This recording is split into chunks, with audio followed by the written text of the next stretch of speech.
Hey y'all, how's it going?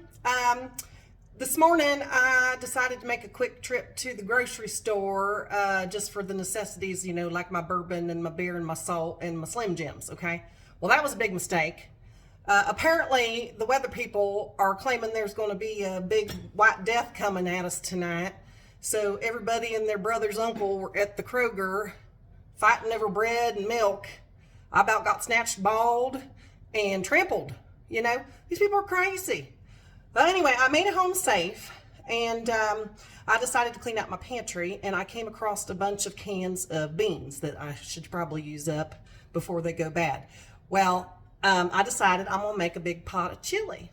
Now, I know there is controversy over calling it chili if it has beans in it. They say, oh, you can't call it that because it has beans in it. Well, I call bullpucky. There's people that claim that tofu is a great meat substitute. Well, if people can say that, then I can say that my bean and hamburger soup is chili. Thank you very much. Now, I never seem to make my chili the same every time. Surprise, surprise. I always put the main ingredients in. You got your hamburger and your onion and your jalapenos and your seasonings and your beans, toot, toot, toot, and your brown sugar. Now, I always put those ingredients in it. But sometimes I like to spice it up a little bit, and just add some mushrooms or who knows, Today I'm going to get crazy and add a can of fire roasted corn. And it's going to be good, corn and chili. Why not? It's good stuff.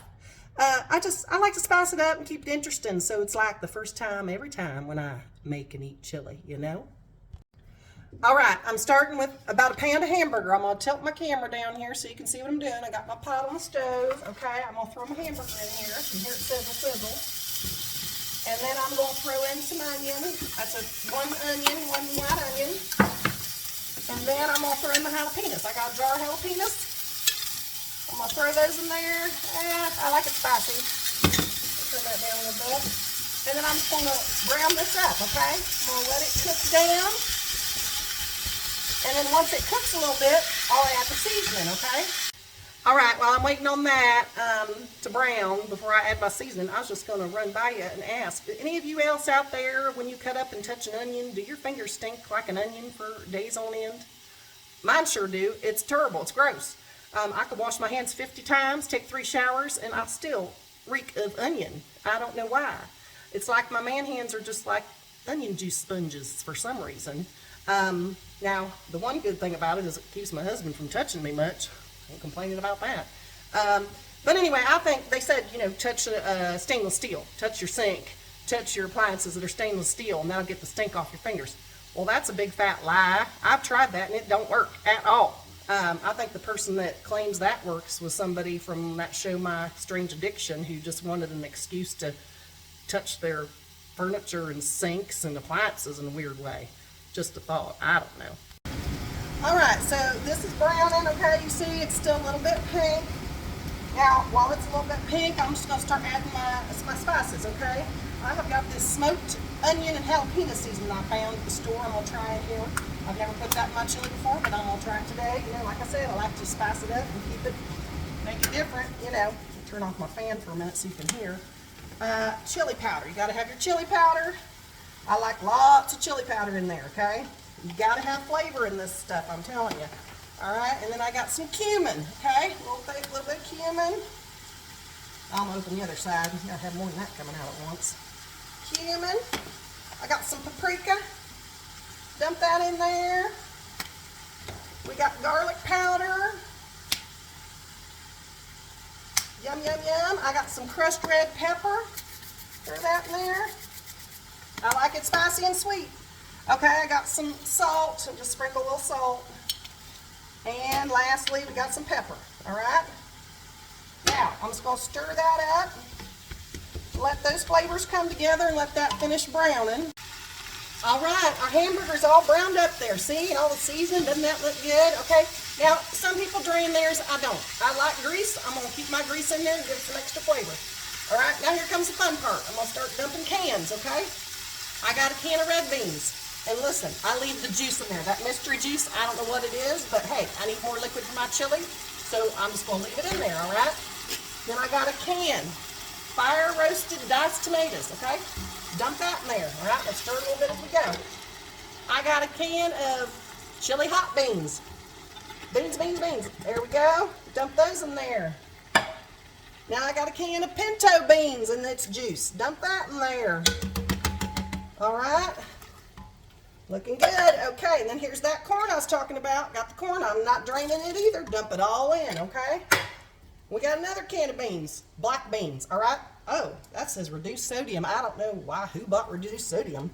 That was a mistake. I don't buy that normally. Oh, well, they'll be all right. Okay, so there you go. Look at that. Nice color on it. Now, you'll see it's pretty thick, so I do like my chili a little thick, but I also like to put a little bit of juice in there. So I got me some beef broth, all right? You add however much you like. I'll just pour, I don't know, we'll see here till it gets a little liquidy so it looks kind of like a soup. Chili soup, you know. There's that. Squeeze a little more in there. You can always add more if it dries up on you. And then, you know me and my sugar. We're going to put brown sugar in there, baby. Yep, that's good stuff. That'll make it sweet. We got the spicy in there already with the crushed red pepper and that jalapeno salt stuff. That. And then the last ingredient is going to be my tomato paste that I like, that I usually put in my Bloody Marys. We're just going to squirt some of that in there. Ta-da! Look at that. Doesn't that look delicious? Nice and meaty and hearty. All right. I'm going to let that come to a boil. And once it comes to a boil, then you just turn the heat down, put the lid on, and let it simmer for a few hours, okay? Now, it tastes good. It tastes fine right away if you want to eat it right away.